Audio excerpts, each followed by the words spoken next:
Vous n'avez pas à remercier un président. Le président ne mérite aucun remerciement.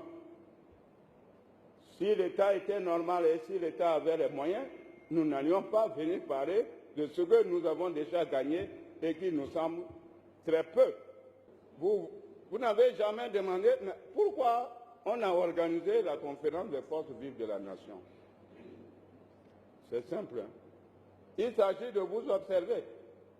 C'était comme ça, ils étaient au stade omnisport de Kounou. Nous étions là, révolutionnaires, camarades révolutionnaires. Et ces jeunes-là étaient vigilants. Ils applaudissaient les joueurs, même quand ils tombent, ils applaudissent. Ils ne tombent pas, ils applaudissent. Ils gagnent ou ne gagnent pas, ils applaudissent. Et moi, j'ai dit à mes collaborateurs, mais écoutez, il faut réfléchir, hein, parce que la salle était pleine, le stade était plein. Et je dis, ces gens-là, comment nous allons les nourrir? On a déjà 5 ou 6 mois de retard de salaire. Et ceux-là, ils vont à l'école. Ils vont sortir des écoles. Ils sont tous intelligents, ils auront des diplômes. Qui va leur donner du travail? Notre révolution, là, va nous créer beaucoup de difficultés. Il faut organiser un séminaire, une conférence nationale et faire venir ce que la révolution appelait, ce que nous appelons à l'époque des apatrides, des cadres qui avaient des postes de responsabilité que certains révolutionnaires ont menacés par coup de téléphone. Si tu ne parles pas, on va t'arrêter. Si tu ne parles pas, on va t'arrêter. Et les gens sont partis. D'autres sont partis de bonne foi. D'autres sont partis parce qu'ils pensaient qu'on va les arrêter. Mais on n'avait jamais arrêté quelqu'un à l'époque. Ils sont partis. Mais nous avons mis du temps à traîner. Et nous avons remanié le gouvernement en mettant quelques civils. Et ces quelques civils qui sont venus nous dire, monsieur le président, ça ne va pas, tout le monde en a marre. Ah, tout le monde en a marre. J'avais déjà prévu que tout le monde en aura marre parce que la révolution, ce n'est pas un jeu de gala. Mais la constitution du 11 décembre 1990, cette constitution a été taillée à ma mesure, moi. Je le sais. Sinon, je ne reviendrai pas. Après les 5 ans de repos, je ne reviendrai pas. Mais je me suis dit, étant donné que cette constitution-là a été taillée en tenant compte des réalités, parce qu'il disait, les propositions qu'on va lui faire, il ne va pas les accepter parce qu'il est têtu. Comme s'il me connaissait. Parce que d'abord, la plupart, c'était les apatrides. Ils ont fui, ils ne savent pas ce qu'on a fait pendant la période révolutionnaire. Et ils disent, il a l'armée dans les mains. Mais l'armée, c'est pour l'État, ce n'est pas pour un individu. Futur président avec un titre pompeux, chef suprême des armées. Moi, je m'en fous. Je suis de la filière militaire. Personne n'a jamais commandé l'armée. L'armée appartient au peuple béninois. C'est votre armée, ce n'est pas mon armée à moi. Même ceux qui se disent, nous sommes de la sécurité, je dis, c'est moi qui assure votre sécurité, ce n'est pas vous qui assurez ma sécurité, moi. Je dis, alors je dis, mais puisque c'est ma constitution, on ne l'a pas dit au peuple. Moi, je veux être candidat. Les autres disent, c'est nous qui l'avons mis là.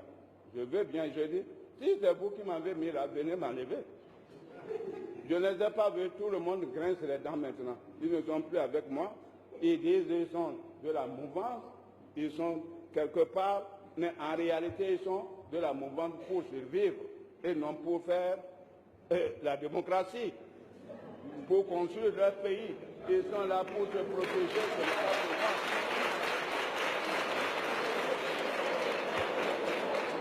Je n'ai pas de force, moi.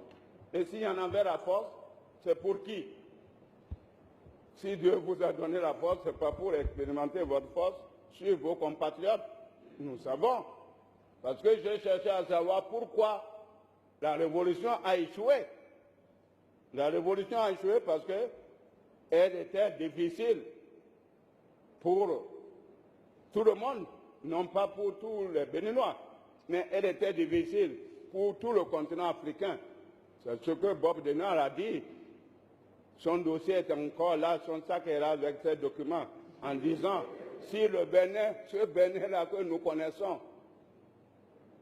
où le diable et Dieu se côtoient, si ce Bénin réussit, c'est ça notre défaut. S'il réussit, il va bouleverser la situation en Afrique en commençant, parce que pour eux, leur base c'était quoi? La Côte d'Ivoire, le Sénégal, le Gabon, le Congo, Brazzaville et le Cameroun, en passant bien sûr par les petits frétins là qui n'avaient pas de moyens comme nous. Mais quand je suis venu, c'est pour tester notre constitution. Ce n'est pas le pouvoir qui m'intéresse. Moi, je n'ai pas besoin de pouvoir, moi. Le pouvoir au Bénin ne rapporte rien. Si vous êtes honnête, vous ne pouvez pas vous enrichir au Bénin. Étant président de la République, étant ministre, si vous êtes vraiment honnête, parce que les salaires sont connus. 400 000, oui. Même le président, c'est combien? Jusqu'à présent, je n'ai même pas demandé, parce que ce n'est pas ça qui m'intéresse. J'étais venu pour donc tester, voir la qualité de notre Constitution. À l'heure où nous parlons, je sais ce qu'elle vaut. Mais j'ai voulu que nous allions jusqu'au bout. Pas la réviser. En mon temps, tu n'en veux pas.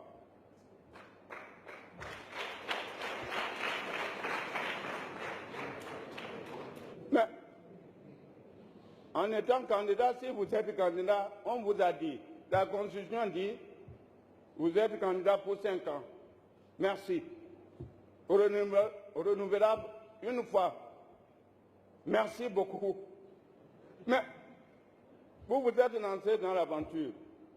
Si Dieu vous a permis de franchir la première étape, 5 ans, la deuxième étape, vous êtes au bout du rouleau, et vous vous entêtez en disant, je vais réviser la Constitution, alors vous ne respectez plus la volonté de Dieu. Dieu ne vous a pas dit. Alors, je n'ai pas un parti politique, je l'ai dit l'autre jour, assez, en disant, si vous voulez proclamer ici un gouvernement continental, moi je ne signe pas. Si vous ne me connaissez pas, moi je me connais. Moi je n'ai pas de parti politique comme vous autres. Tous, ils me regardent, je dis oui, moi j'ai une constitution, j'ai une assemblée, j'ai une cour. La haute cour de justice, je ne veux pas être traduit devant une haute cour de justice parce que j'aurais apposé ma signature ici. Moi, je ne marche pas avec vous là. Ils me regardent et disent, ah, on n'a pas dit ça, on a dit, on va créer un comité qui va étudier et la prochaine réunion, on va nous dire quelles sont les propositions. Je dis, c'est mieux. Mais je ne dis pas, le Bénin va se retirer de l'Union africaine. Je n'ai pas dit ça. Mais moi, je ne signerai pas. Parce que je n'ai pas un parti, je suis au nom de qui? Au nom de tout le peuple béninois. Mais on dira, mais monsieur le président, non, on n'a pas été consulté. On ne vous a pas dit de signer, il fallait venir nous dire ce qui se passe. On peut vous autoriser à aller signer.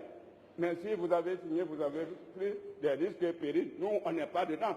Mais ils ne sortiront pas. Pour autant, le Bénin ne sortira pas de l'Union africaine. Ce n'est pas possible. Vous voyez comment ça se passe? Mais la Constitution est là. On dit qu'il faut la réviser. Nous connaissons. Il faut un référendum. Il faut de l'argent. Ils n'ont pas d'argent. L'État n'a pas d'argent. Si nous passons un référendum encore pour dépenser 9 milliards ici, pourquoi ne pas vous payer vos droits? Pourquoi? Et ensuite, on dit qu'il faut 4/5 des députés pour voter la loi. Bon. Comme je sais d'avance, pourquoi me ridiculiser? Pourquoi je dis, bon, ceux qui se disent de la mouvance, ah bon, je fais le calcul, tout ça. Mais chacun d'eux a un parti politique. Même ils sont au gouvernement, ils sabotent le programme du gouvernement. Ils bloquent le programme du gouvernement. Ce n'est pas à l'Assemblée nationale qu'ils vont soutenir la révision de la Constitution. Je sais que c'est faux. Si je le fais, c'est que je suis un mouton comme eux. Moi, je ne suis pas un mouton, moi. Alors, je dis non. Je n'ai pas dit non, moi, je ne réponds pas. Des gens parlent, moi, je ne réponds pas. Puisque vous êtes venus, vous êtes enthousiaste, je vous dis ce qui se passe. Moi, je dis, bon, je ne referai pas. Si je le fais, alors dans l'histoire du continent africain, on citera quel pays?